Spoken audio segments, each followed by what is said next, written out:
आज मैं आप लोगों के सामने अपनी लाइफ का एक और इंसिडेंट शेयर कर रही हूँ,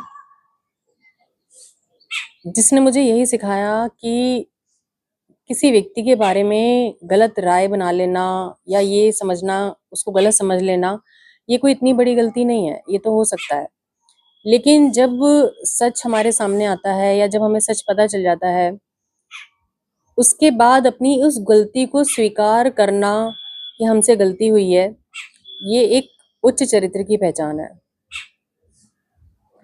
एक जब मैं कॉलेज में पढ़ाती थी तो मेरे बाद में एक मैम का रिक्रूटमेंट हुआ। मतलब मैं पहले से ही कंटिन्यू कर रही थी और वो थोड़ा बाद में आई। तो जब वो आई तब मैंने उन्हें बताया कि भाई ये जो है सब्जेक्ट के ये जो पेपर्स हैं ये मैं ले रही हूँ और ये पेपर्स आपको लेने हैं। तो मेरे जाने के बाद में उन्होंने जो है वो मेरे बारे में काफ़ी कुछ गलत कहा। और जब मैं आई तो मुझे पता चला तो सच कहूँ तो मुझे बहुत दुख हुआ। लेकिन उन्होंने ये सब इसलिए कहा क्योंकि वो सच नहीं जानती थी और मुझे भी नहीं जानती थी, इसलिए उन्हें मिसअंडरस्टैंडिंग हुई। तो मैंने उन्हें बताया कि भाई ये पेपर्स मैंने इसलिए लिए हैं क्योंकि प्रिंसिपल सर ने ये कहा था कि भाई जो इम्पोर्टेंट पेपर हैं वो आप कंटिन्यू करो, क्योंकि अगर वो डिले हुए तो बच्चों के सिलेबस पीछे ना रह जाए कहीं, और जब नया स्टाफ आएगा, नई मैम आएंगी, तब हम जो है वो बाद में एडजस्ट कर लेंगे। तब उन मैम ने कहा कि नहीं नहीं, मैं यही पेपर लेना चाहती हूँ। तो मैंने कहा कोई इशू नहीं है मुझे, आप कंटिन्यू कीजिए। तो जब वो मैम उस सब्जेक्ट को पढ़ाने लग गई तो अब क्या हुआ, स्टूडेंट्स ने उन्हें परेशान करना शुरू कर दिया। और ये कॉलेज में होता भी है। कॉलेज वगैरह में क्या है कि वो एक तो स्कूल जैसा इतना डिसिप्लिन माहौल नहीं होता है, और दूसरा क्या होता है कि जब पहले से ही कोई टीचर किसी सब्जेक्ट को पढ़ा रहा हो तो उस टीचर को रिप्लेस करना इतना आसान नहीं होता, क्योंकि स्टूडेंट्स उस सब्जेक्ट और उस टीचर के साथ जो है वो बंध जाते हैं। तो वो स्टूडेंट्स ने उन टीचर्स को, उन मैम को परेशान करना शुरू कर दिया। तो मैम ने आके मुझे बताया कि ये स्टूडेंट्स मुझे परेशान करते हैं, मैं जैसे पढ़ाने जाती हूँ क्लास में मुझे डिस्टर्ब करने लग जाते हैं। तब मैंने फिर स्टूडेंट्स को जाके कहा कि भाई अगर आपको नहीं समझ में आता है तो आप पोलाइटली मैम से पूछो, और फिर भी अगर कोई ऐसा टॉपिक है जो फिर भी नहीं समझ में आता है तो आप मुझसे डिस्कस कर लिया करो।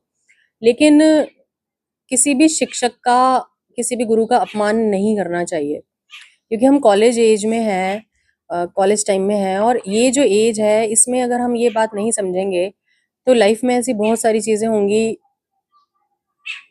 जिसकी वजह से हमारे को परेशानी हो सकती है।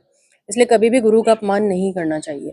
हमारे साथ भी ऐसा हुआ है कि बहुत सारे टीचर्स ऐसे थे जिनका पढ़ाया हुआ हमें नहीं समझ में आता था, पर हमने कभी उनके सामने ऐसा शो नहीं किया, कभी उनका डिसरिस्पेक्ट नहीं किया। तो फिर वो धीरे-धीरे जो स्टूडेंट्स हैं उनमें थोड़ा पेशेंस आया और उन्होंने इतना जो डिस्टर्ब कर रहे थे वो करना बंद किया। फिर कुछ समय बाद मैम ने खुद ने ही कहा कि भई आप ये पेपर कंटिन्यू करो। तो उसके बाद में कई बारी मैम जो हैं वो, उनको जैसे कोई कन्फ्यूजन हो जाता था किसी टॉपिक पे, तो वो आती थी, हम दोनों डिस्कस करते थे और कंसल्ट करते थे, फिर एक-दूसरे कन्फ्यूजन्स दूर करते थे। तो ऐसे धीरे-धीरे करके जो है उनको मैं समझ में आने लगी, मुझे समझ में आने लगा, और मुझे यही समझ में आया कि वो थी सरल हृदय, लेकिन जो है जस्ट बिकॉज़ ऑफ मिसअंडरस्टैंडिंग उन्होंने जो है इस तरह की बात कही थी। तो एक दिन हम स्टाफ रूम में बैठे थे और उन्होंने जो है वो सभी स्टाफ के सामने कहा कि भई मैं इसको जैसा समझ रही थी ये वैसी नहीं है, मतलब मैंने इसको गलत समझा। मैं सही बताऊँ तो उस दिन मुझे इस चीज़ ने इम्प्रेस नहीं किया कि उन्होंने मेरे प्रति जो है अपनी गलती को स्वीकार किया है।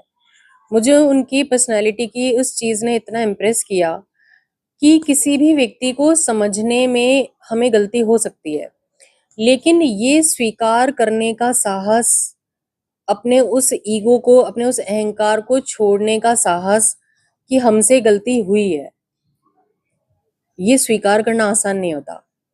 और जो व्यक्ति सच को जानने के बाद अपनी गलती को स्वीकार कर लेता है, ऐसे व्यक्ति का कद बहुत बड़ा हो जाता है, और कहते हैं ना, ऐसे व्यक्ति की रिस्पेक्ट बहुत बढ़ जाती है।